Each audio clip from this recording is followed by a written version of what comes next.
कैसा आना हुआ? ये फल लेके आया हूं, लो ये फल ग्रहण कीजिए। जो मैया ने देखा, रानी बाछल ने ये फल देखे तो कहा, माली ये बताओ, इन फलों को महाराज जी के दरबार नहीं ले गए थे? कि हाँ ले गया था। और उन्होंने तुम्हें कुछ इनाम दिया?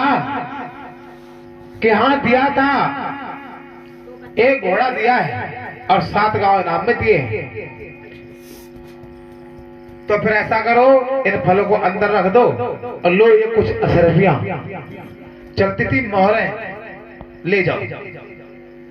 माली के लिए दे दिया, विदा कर दिया माली को। माली चला जाता है और उधर शाम का वक्त होने जा रहा है। महाराज जी आते हैं अपने महलों में, तो क्या देखते हैं कि महाराज जी जो माली फल दे के गया था वही फल नजर आ गए।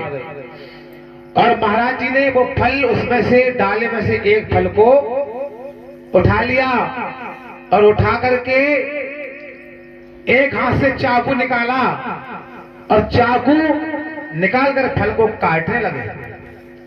और जैसे फल को काटने लगे वैसे ही रानी ने हाथ पकड़ लिया कि महाराज ये क्या करते हो? ये फल खाना तो बहुत तुम्हारे लिए पाप की बात है। महाराज हंसे और कहा, रानी पागल हो क्या? ये बताओ कि सुबह से लेकर शाम तक न मालूम कितने लोग मेवा, सेब संतरा, केला, लंगूर, अंगूर सुनता ये खा जाते हैं, उनके लिए कोई पाप नहीं है। मेरे लिए फल ही खाने से पाप लग जाएगा। रानी कहने लगी, महाराज हाँ, आपको 9 लाख का बाग का फल खाने से पाप लगेगा। क्योंकि क्यों? उसका ये कारण है। तो बताओ। तो रानी कारण क्या बताती है, सुनो महाराज।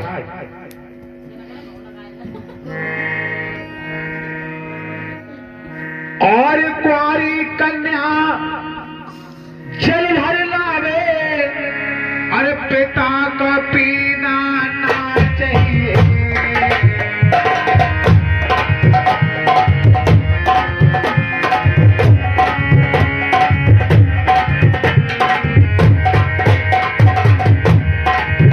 अरे कुंवारी कन्या जल भर लावे, पिता का पीना ना चाहिए।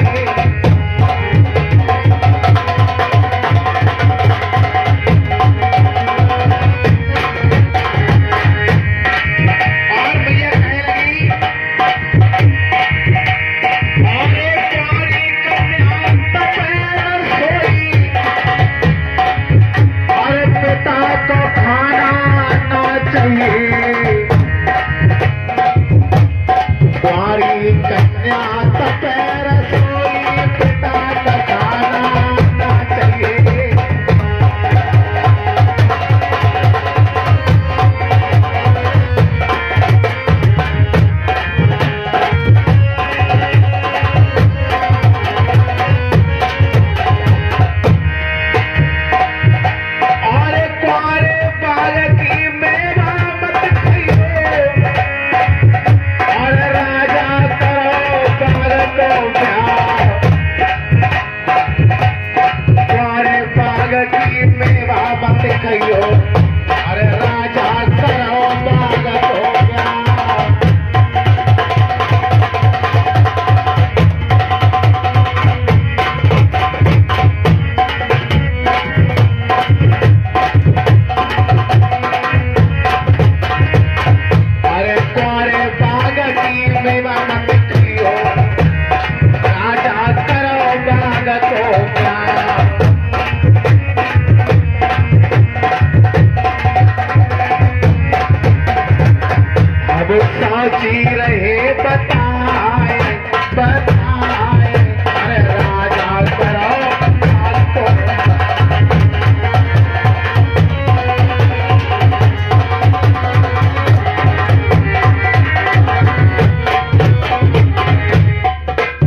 इधर कहा महाराज बाग का ब्याह कीजिए, क्योंकि कुंवारी कन्या का हाथ की रोटी यानी भोजन खाना भी अशुभ होता है पिता के लिए, और जल ये भी अशुभ होता है। और कन्या कुंवारी है, जब तक उसकी शादी कर दो अपने घर जाए। तो ऐसा ही बाग का ब्याह करो महाराज, और नहीं मानोगे तो महाराज तुम्हें पाप लगेगा, पाप। तो महाराज क्या करते हैं, महाराज जी ने कहा ठीक है कर देंगे 2-4 दिनों में, कि नहीं जो कल करें सो आज कर, जो कल करने को हो वो आज ही करो, सुबह होते ही और बाग की तैयारी करो। तो नगर नगर में पूरे नगर में बुलावा देते हैं महाराज, दिलवाते हैं और बुलाकर आदेश को श्रीवास्तव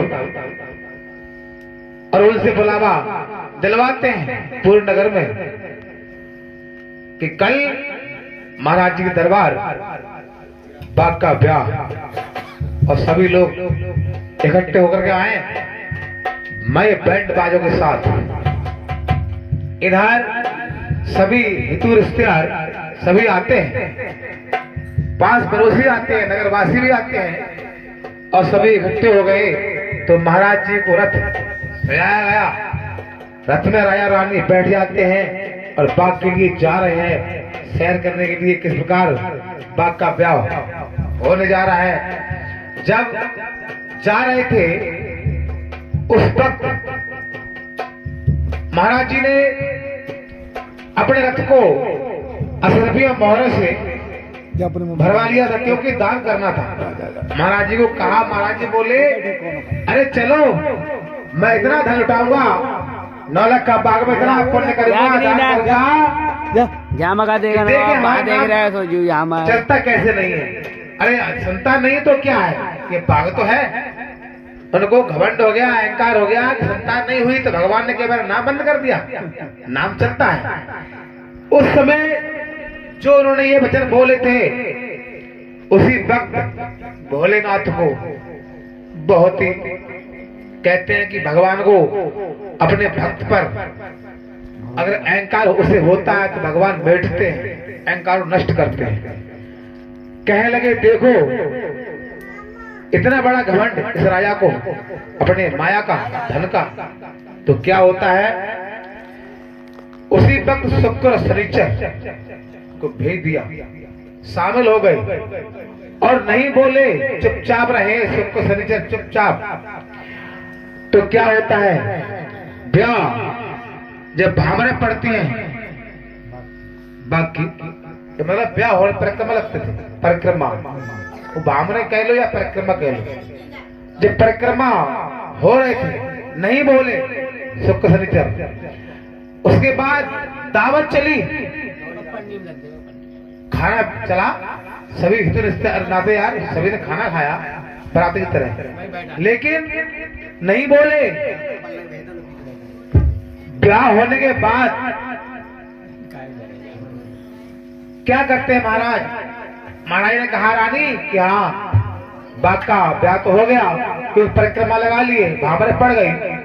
अब ऐसा करते हैं कि अब हम बाग में अंदर जाना चाहते हैं, बाग को देखेंगे कौन से वृक्ष कहाँ पर लगे हुए हैं, कौन से वृक्ष कौन सी जगह पर है और किस किस के वृक्ष बागों में है।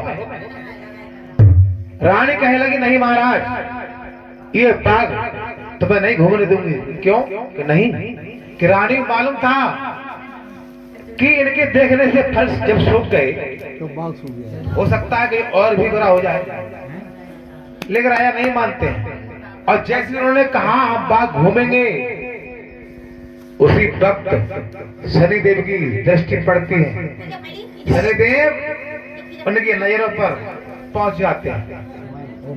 कहते हैं कि शनिदेव अगर खुश हो जाएं तो माला माल कर दें, और शनिदेव रुष्ट हो जाएं तो खाक करने में कोई देर नहीं लगती। तो महाराज की दृष्टि पर सवार हो गए शुक्र शनिचर दोनों। जब सवार हो गए तो महाराज की मन में यही आया कि मैं बाग घूमूंगा,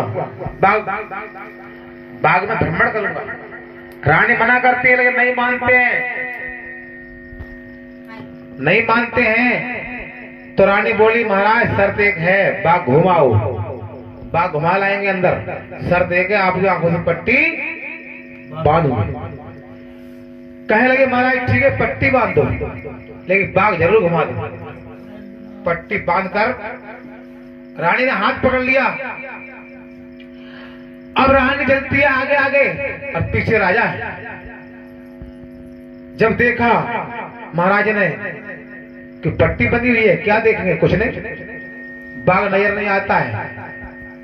सोचने लगे रानी तो, रानी का मुंह आगे को है नहीं, रानी आगे है पीछे, साथ की पट्टी खोल लेते हैं, हटा लेते हैं आंखों से।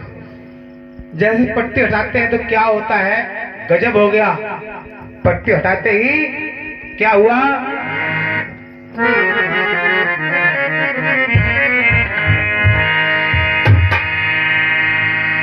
और नजर पसारो बाग में देखे, और बाग उजावत सूखे जी, और नजर पसारो फलों को देखें तो बाग उजावत सूखे जी।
जो देखा दृष्टि पड़ती है वृक्षों पर, वृक्ष सूख जाते हैं, मुरझा गए, और फल लगे थे वृक्षों पर, डालियों पर, वैसे ही सूख जाते हैं। इधर ताल देखते हैं, ताल भी सूख गया, मंदिर बीच से फट गया, 14 मिनट की तिर जाता है। उधर देखा कुएं के लिए, बाग में कुआं था, उसको देखा तो उसमें जल चहर के हो गए, क्योंकि ये राजा नहीं कर रहे थे, ये कर रहे थे शनि देव जो प्रकट थे, प्रकोप था उन्हीं का। कुछ करो, कहते हैं लोग कि सोना पकड़ते हैं मिट्टी हो जाती है, तो ऐसे हो गई, सोना पकड़ते हैं मिट्टी हो जाती है, और जब शनिदेव खुश हो तो मिट्टी पकड़ो सोना बन जाती है। इधर जब बाग सूख गया